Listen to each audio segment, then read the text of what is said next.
So I supervise a squad of officers. They're community action officers, and pretty much all we do is engage with the public.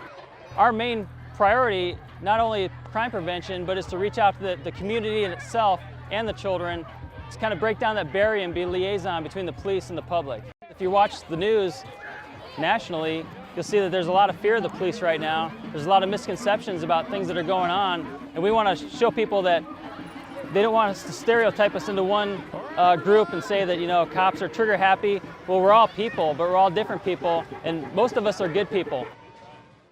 Let's face it, our uniform sometimes is approachable to some people.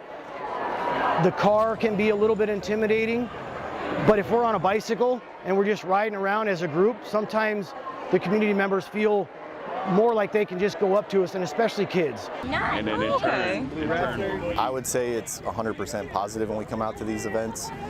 Tons of parents, kids, they come up to us on almost a regular basis, and they want to shake our hands or, you know, ask us for a sticker, give us a hug, and say thank you for our service. I think it is effective, you know, showing face with the community, you know, interacting with, you know, its members, you know, so that way they can ask questions, and that way they're not afraid of the police. You know, most people, they'll be like, oh, the police is here, you know, something happens, but it's not, it's a positive way that they're here.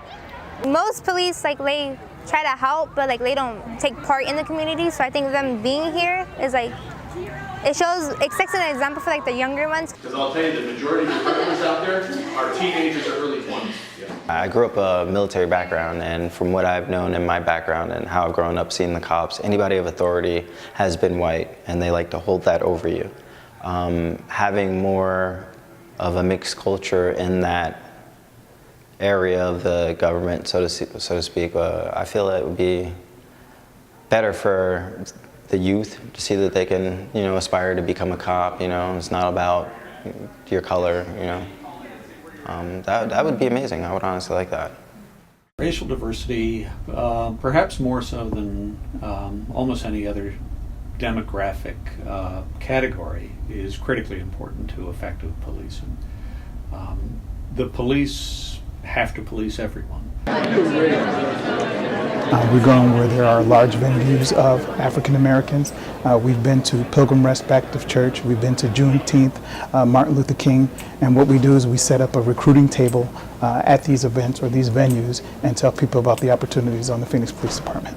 And we have research evidence to suggest that simply changing the demographics of the police force, although it offers some benefits, it is not going to fundamentally change all of the issues and the problems with public perceptions of the police.